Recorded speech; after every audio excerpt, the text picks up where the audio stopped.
we go into the first lesson, which is Proverbs 10, and can someone please read the first verse for me?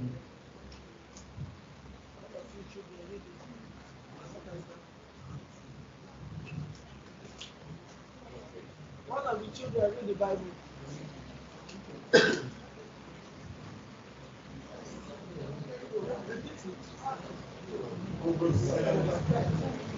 Proverbs 10, and read the first verse, please. Amen in Jesus' name. The Proverbs of Solomon, a wise son maketh a glad father, but a foolish son is the heaviness of his mother. Thank you. So from this verse, you can see that a child that is diligent and of good character makes his parents and those around them proud. It brings blessings and peace.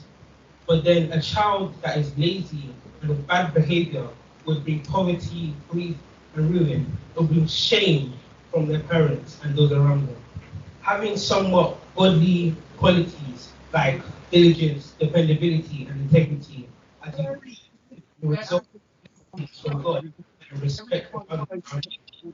You can create yourself, teach yourself how to make the right decisions that will then benefit yourself and others around you. Could you please jump to the slide, please? About 50% of America or more was Son, the wise son. But he that speaketh in harvest is a son that is shame. From this verse and your own interpretation, to me it means that a child that takes hold of the opportunities that they are given at the right time is seen as wise. But then also, if he uses what he's given to benefit others around him, that's what truly makes him wise. Because if you're given something and then you use it selfishly, for example, if I win money and then I use all of that money to benefit myself and only myself, I raise myself up, all of those around me are suffering, so then they will then harbor hate, negative thoughts and hate towards me, and then will be thinking about my downfall, and eventually I will fall because I'm the only one bringing myself up. But then if I win the money and they use it evenly in a way that will bring myself up and all those around me, it will then continually rise, and then also they'll see me as someone that they can depend on, that they can trust in, and that when I fall, they can help me up again. Because they'll see me as someone they can trust, like someone that that's good in their heart. Now, if we go back to the second part of that verse, someone that is lazy and doesn't take the opportunities they are given, they lose out. And then when they lose out, they bring shame from their parents, anger, disappointment. And then also to think about it, that I have something and I've been too lazy to use it. Something that's been given to me that will benefit others around me, but I'm too lazy to use it. That again will bring backlash on me, negative thoughts from others around me. It will then result in me becoming an outcast, people hating me because I was too lazy to do what I was called to do. Now, can we move on to the second lesson, which was Matthew 13, and you read verse 24.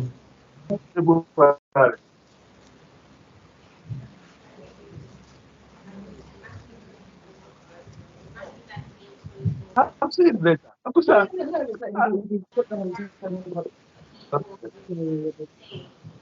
later. I was looking for him. Now, in this verse, as children, we are the seeds. Being able to have the wisdom to have yourself planted, but then how you grow, because there are bad seeds all around us. There are people children that will be planted alongside you, because the verse then goes on to the passage then goes on to saying that there are bad seeds planted around them, because you then have to then think about how you will grow alongside those people, because it's not your choice whether they grow alongside you or not, but it's how you have the wisdom to not be tainted by them and to give to them. Because a lot of people got a lot of they don't have a strong mind, they don't have the ability to stand firm against them. But then on the other side of the coin, it's our parents. Our mummies and daddies, first of all, bringing us into this world is an amazing thing, and we all love you, baby. But then at the same time, do not sow your seed and then sleep.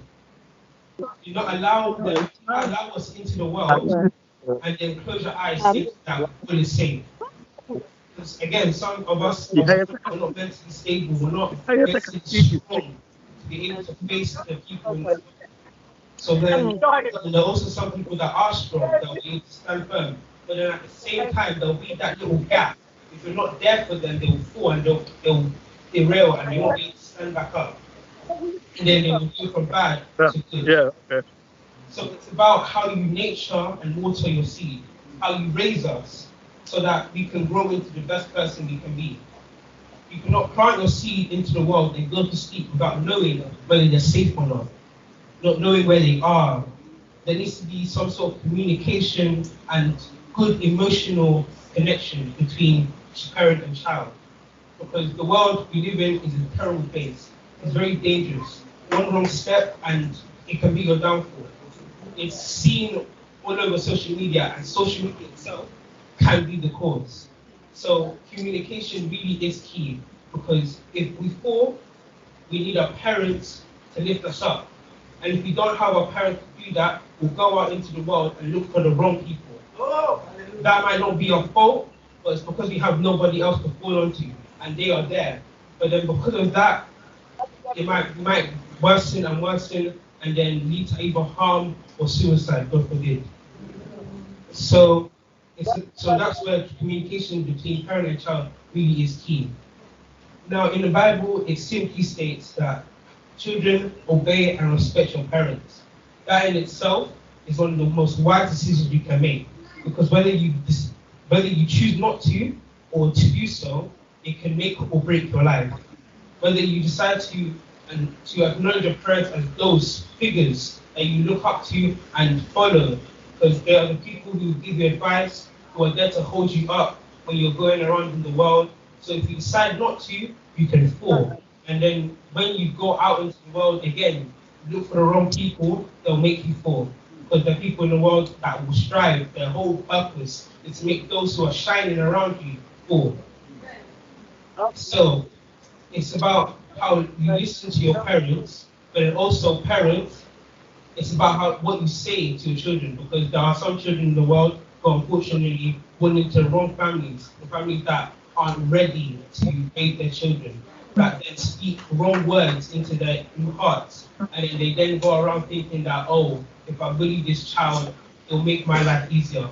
But then, so it's then how you speak to your children, and then the children then have to use their wisdom, the wisdom from God, and then decide whether what the parent is saying is right or wrong.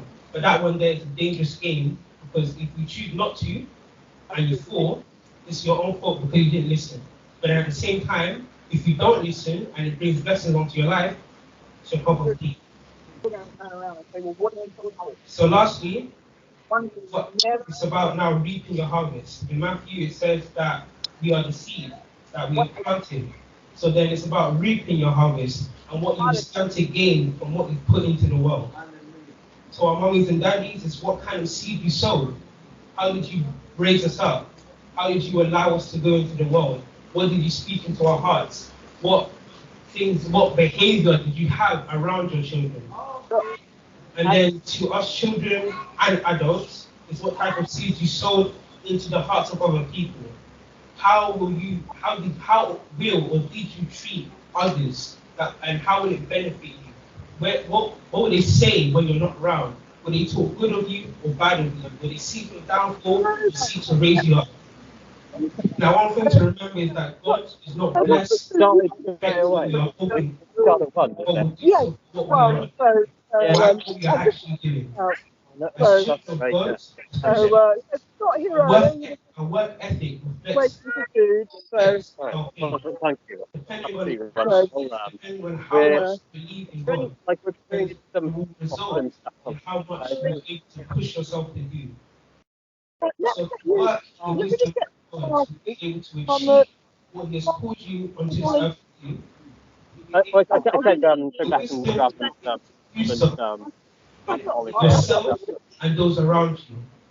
The right decisions that will benefit you. Children, young children, give God's wisdom will allow you to choose the right path, to make the right decisions. But you say, what is the matter? So cannot involve any of people. Yeah, because all dangerous.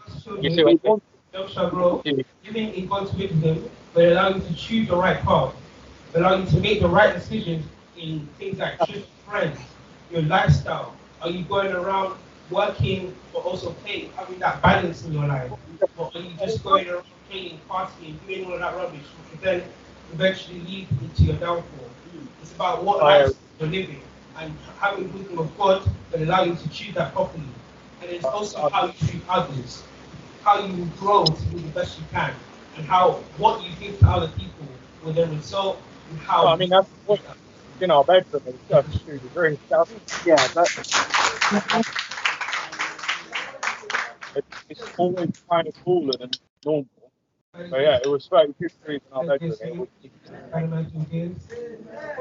was, I mean, the other day, the other week. Yeah, like, As you preach bring your Lord, or let's not yeah. go into one ear, go the other. Let's be able to use this word, Lord, to make their lives better.